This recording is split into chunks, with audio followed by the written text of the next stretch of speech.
says that the 2.4 liter engine ensured that the intake camshaft notch is in the 5 o'clock position.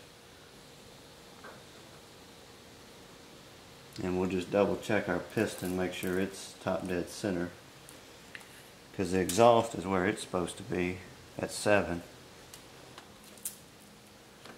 There's the pin right there, the pin that goes in that notch, and if you turn it over,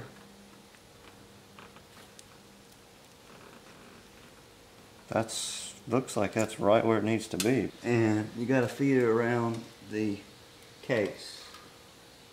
So I'm going to try to work that in here. Might need my long screwdriver to get it down in there. And I'm going to put the bolt in loosely just to hold it. Alright, so I'm going to go ahead and feed the chain around and get it around the crank timing, and then we'll come back and put the exhaust key phaser on.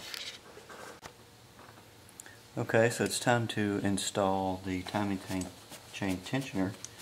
This way right here with the hole at the bottom, obviously. Lower it down through.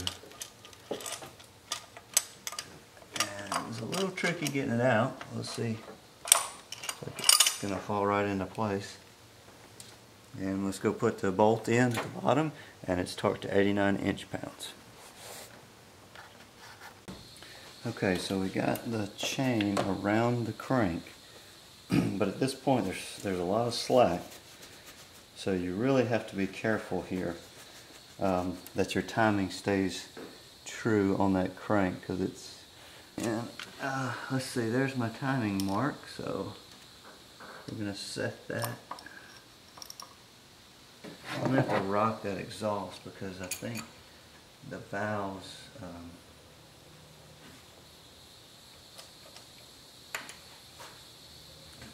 pushed it out.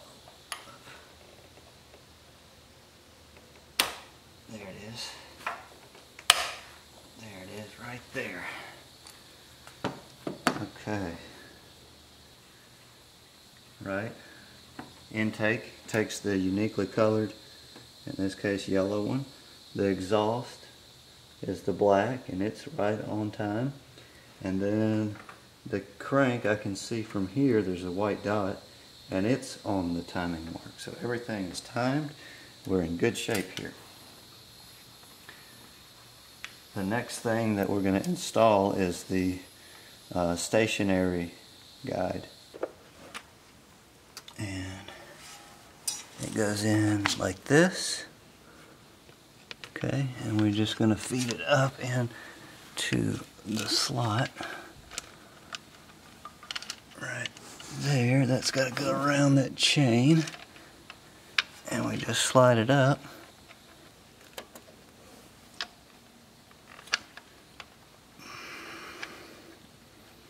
Okay, got that one, and let's tighten it up. Let's see if I can get to it. 89 inch-pounds.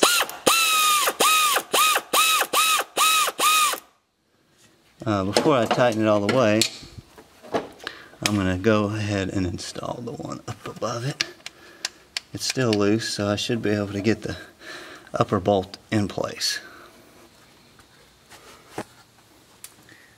Okay, so this is a little tricky, and it's tricky because we're putting a bolt in the side here, and you're hoping that you get it where it needs to go. And that's just all it is to it.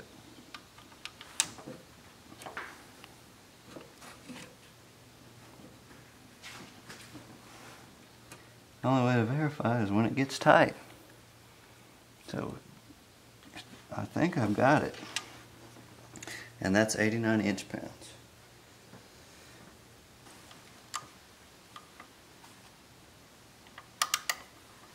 Okay, I can get my torque wrench. 89 inch-pounds, perfect. Let me get the bottom one. Y'all get to stay up here. So that's a correction. The fixed timing chain guide is 109. The tensioner guide is 89 inch-pounds. So, and also the top guide is 89 inch-pounds. So, 109. Let's see, where are we at? That's 109. Lock it down and tighten it up.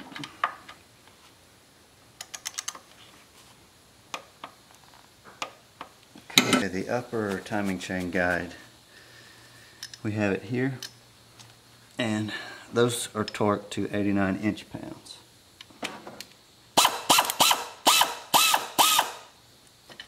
On the other one.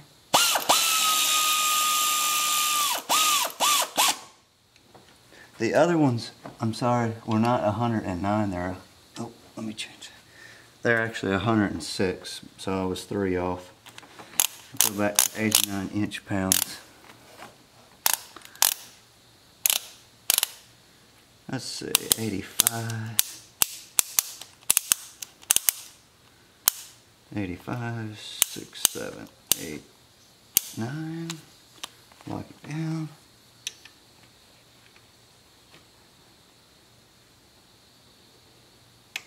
There it is. And I'm going to go ahead and install this plug. And there's special sealant that you use on that plug. Let's see what the torque is on this.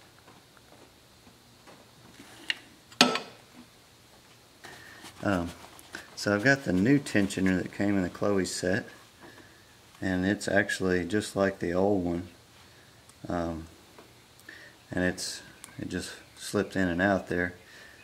I put a little oil on the O-ring, and I'm going to wipe the spot clean so we'll be able to fit it in there.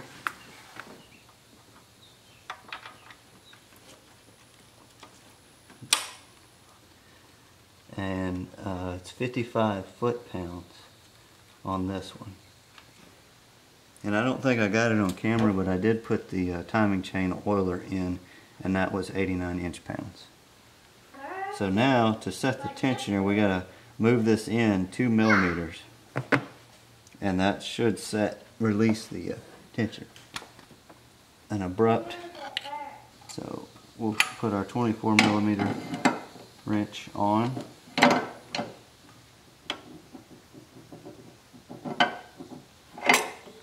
And it's 22 foot-pounds plus 100 degrees.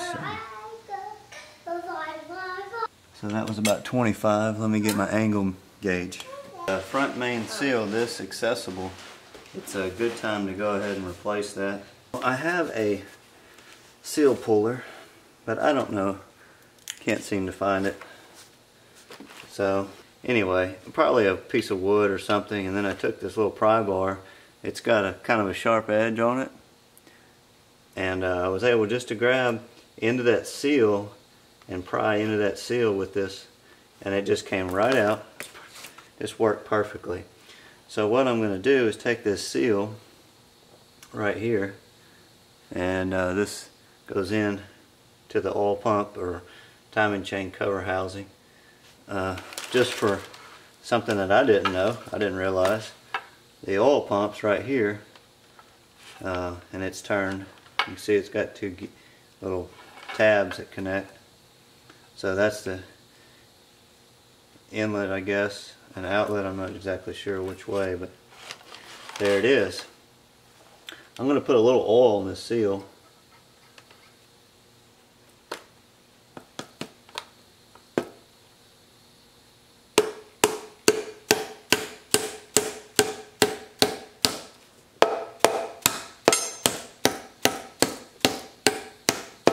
Just tapping it down.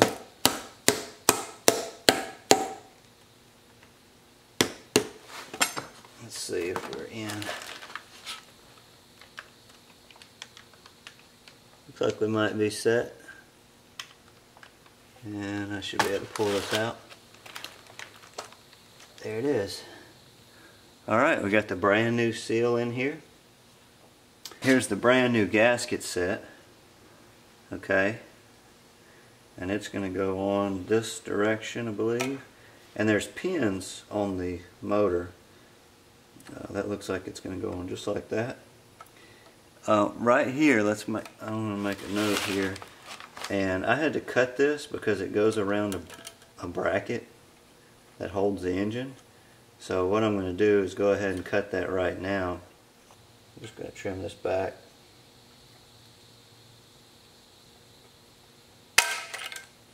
Right there. And I'm just going to trim this back right here. Okay, real quick, let's take a look. If you can see over here, there's a stud that's it's got a little rubber on it, and that's where the gasket's held in place. And over here on this side, I don't know if you can see that right there, there's another stud. The gasket is held in place. We'll put a little oil on that front seal. Alright, the gasket's still in place. And I'm going to go ahead and get a couple of bolts in here. Get everyone started. Alright, I'm going to get all the bolts in, and then we'll come back and torque them down. Okay, got all the bolts in place, and we're ready to torque. 18 foot-pounds or 216 inch-pounds. That's based on the Google converter. So, okay, last one torqued to 216 inch-pounds or 18 foot-pounds. So now, got to continue putting all the items on. And I think what I'm going to do is go ahead and put the idler pulley in place up here, and then I'll put the balancer on. Okay, make sure the idler pulley gets into its little, there's a pin on the back side of the pulley. It's got to go into the hole. And then you tighten. Okay, take a little oil and wipe on the seal.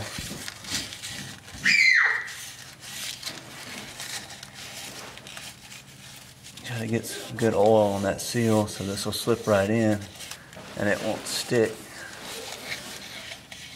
And I also oiled the crankshaft as well. Okay, on the crank, on the harmonic balancer, you see the two sides are flat, and then you see the keyway. So the two sides drive the oil pump right there. Alright, that should be it right there. Our bolt.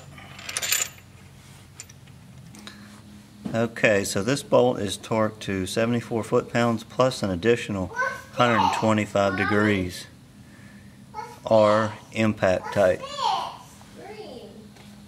Let's get some oil. I don't necessarily need this huge mouth, but we're going to go ahead with it and put some oil on this chain.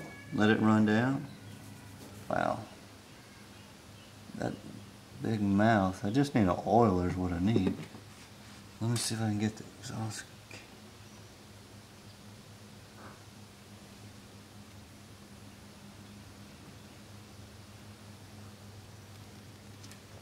I just don't want to turn this engine over with it all dry. So, alright, I wiped it down, and now it's time to pull out the gasket and see. Go ahead, put the gasket in, push it down. I was able to identify this side right here with that specific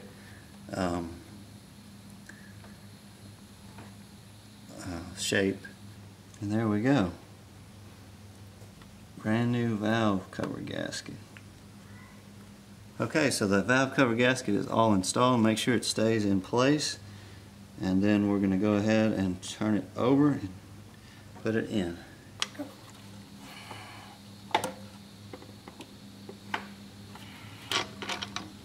And we are in place.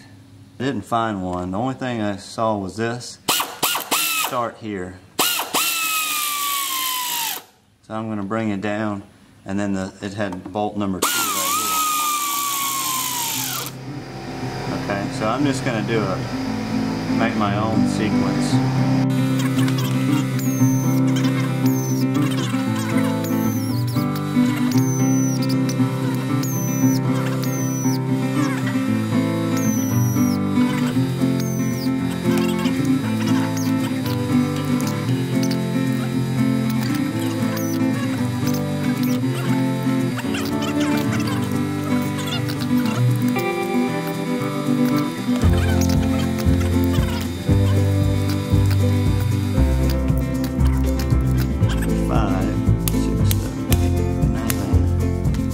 socket.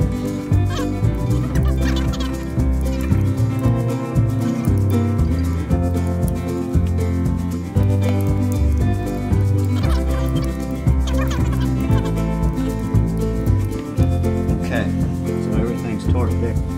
Okay, so we got the oil in the engine, and we're ready to go ahead and do a prime rollover. This is similar to what you would do if you're going to do a compression check. So we got all the spark plugs out and all the coil packs are disconnected. We're going to roll the engine over, say for 15 seconds or so, to get that oil circulated up through the engine. Then we're going to put the spark plugs back in and fire it up.